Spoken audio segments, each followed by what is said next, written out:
Basic proportionality theorem, जिसको हम जानते हैं थेल्स थ्योरम के नाम से भी, ठीक है। तो basic proportionality theorem states that if A line is drawn parallel to one side of a triangle to intersect the other sides in distinct points, the other two sides are divided in the same ratio। तो इसका मतलब देखो यहां पर मैंने construction किया हुआ है, ठीक है। यहां पर DE is parallel to BC, DE parallel to BC दिया गया था। if a line is drawn parallel to one side, तो यहां पर DE ड्रॉन किया गया है parallel to BC। DE intersects, और देखो बोला भी गया था to intersect the other side in distinct points, तो DE AB को इंटरसेक्ट कर रहा है एट द पॉइंट D और AC को इंटरसेक्ट कर रहा है एट द पॉइंट E, ठीक है। अच्छा, तो हमको क्या प्रूव करना है? The other two sides are divided in the same ratio, तो मतलब AB ये डिवाइडेड है AD और DB में, तो इसका जो रेशियो बनेगा, और ये AC साइड वो डिवाइडेड है in the ratio AE by EC, ठीक है। तो प्रूफ करना है कि ये दोनों रेशियो इक्वल होगा, मतलब AD by DB is equal to AE by EC, ठीक है। जो इसका सब पार्ट है वो उसका रेशियो इक्वल होगा। तो इसके लिए एक कंस्ट्रक्शन करना पड़ेगा, ठीक है, क्योंकि हम एरिया का जो प्रिंसिपल है, जो एरिया का फॉर्मूला है उससे करेंगे प्रूफ, ठीक है।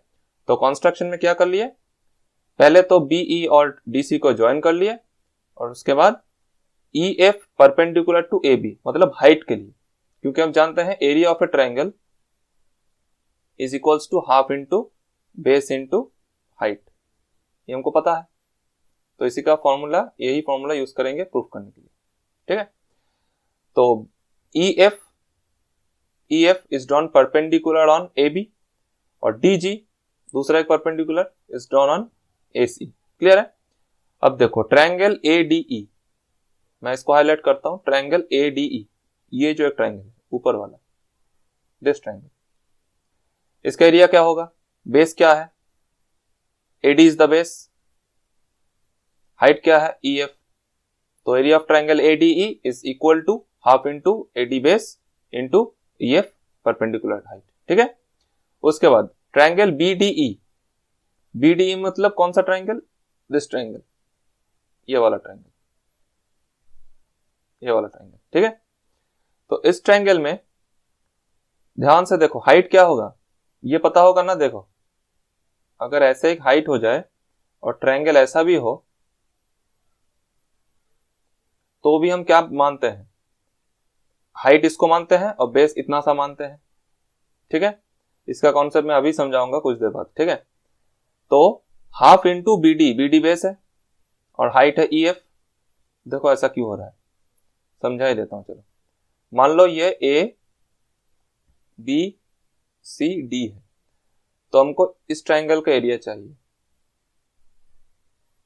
तो क्या हम बोल सकते हैं कि triangle area of triangle ACD is equal to area triangle, क्या हो जाएगा, पहले पूरा ट्रायंगल लेंगे तो ABD बोलेंगे, माइनस एरिया ऑफ ट्रायंगल कौन सा, ABC माइनस होगा, ठीक है। तो इसका मतलब ध्यान से देखना, मैं इस पार्ट को पहले क्लियर कर रहा हूं, ठीक है। तो इट इज इक्वल टू, अब ACD का एरिया क्या हो रहा है, equal to area of triangle ABD, मतलब हाफ इंटू ABD का बेस कितना BD और इसका हाइट कितना AB, क्लियर है, माइनस हाफ इंटू, अब ABC, तो BC है बेस इंटू AB है हाइट। तो ध्यान से देखो यहां से अगर मैं कॉमन लू हाफ इंटू AB जो कि हमारे पास हाइट है, इसके साथ इंटू मल्टीप्लाइड क्या हो रहा है, ध्यान से देखो BD माइनस BC। अब ये BD माइनस BC क्या है, देखो CD है। समझ में आया? अगर ये कॉन्सेप्ट समझ में आया तो इस वीडियो को लाइक करें और सब्सक्राइब करें, ठीक है। चैनल को सब्सक्राइब करें। देखो तो half into AB into CD, मतलब कि अगर हाइट हमको गिवन है तो चाहे जो भी उसका बेस हो उसके साथ मल्टीप्लाई कर सकते हो, ठीक है। तो यहां पर यही सेम फॉर्मूला यूज करके देखो, हाफ इंटू BD है बेस यहां से यहां तक, मल्टीप्लाइड बाई परपेंडिकुलर EF। तो ये बात क्लियर हुआ। तो इसका रेशियो क्या हो जाएगा, EF और EF सेम है, हाफ और हाफ सेम है, तो AD बाई BD, ठीक। सिमिलरली AED अब इस साइड में जाएंगे, AED ट्रायंगल और यहां पर DE से D ट्रायंगल, DEC ये वाला ट्रायंगल, ठीक है। तो इसके लिए भी हाइट क्या हो जाएगा, DG हो जाएगा, इसका हाइट DG है, ये दिस इज द हाइट, ये DG हाइट, ठीक है। और इसका बेस क्या है AE, तो देखो वही लिखा हुआ है half into AE into DG, और CED का एरिया क्या हो जाएगा half into CE, this is the base, और हाइट इसका सेम ही है DG।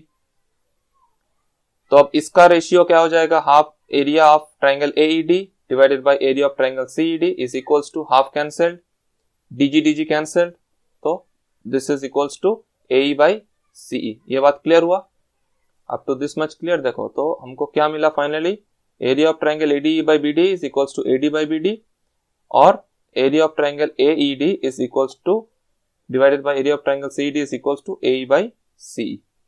तो ये रेशियो क्लियर है। अब देखो ध्यान से देखना, ये जो दो नीचे ट्रायंगल है are between the same base and same parallel. देखो कैसे, क्यों बोल रहा हूं, ये एक ट्रायंगल है और ये एक दूसरा ट्रायंगल है, और दिस पैरेलल टू दिस। तो अगर मैं इसी को हाइट मान लेता हूं और इसी को हाइट मान लेता हूं, तो क्या इसका बेस सेम है और हाइट भी सेम है, तो इन दोनों का एरिया सेम होगा कि नहीं।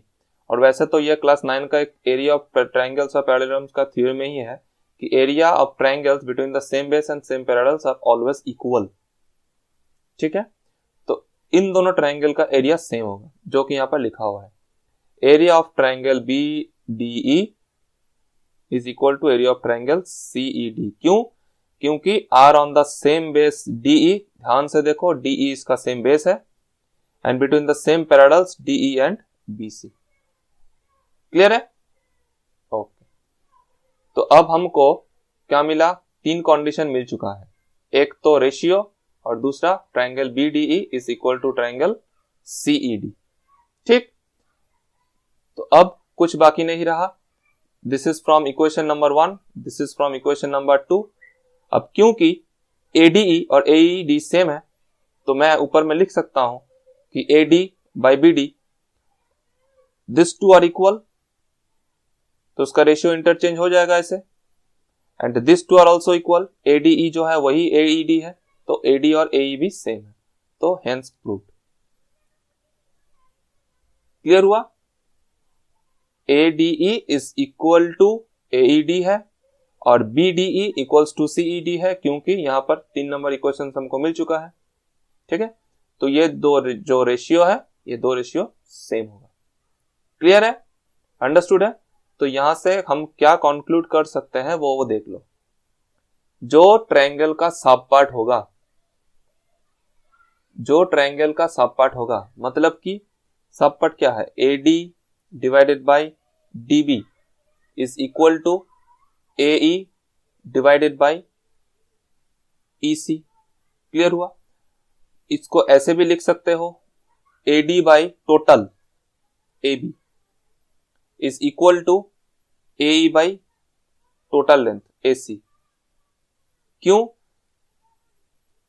क्योंकि this part divided by this part and this part divided by this part are equal, तो ये भी लिख सकते हो।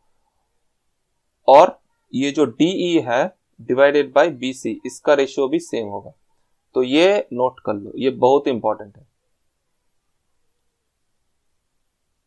ये बहुत इंपॉर्टेंट है, ठीक है। क्लियर है, इसको उल्टा फुल्टा भी लिख सकते हो, जैसे कि मान लो ऊपर में तुम चाह रहे हो कि ये टोटल लिखें, तो AB डिवाइडेड बाय छोटा वाला part AD is equals to total length AC divided by छोटा वाला पार्ट AE।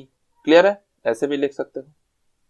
तो these are the derivations from BPT, that is basic proportionality theorem, और बेसिक प्रोपोर्शनलिटी थ्योरम को थेल्स थ्योरम भी बोला जाता है, ठीक है।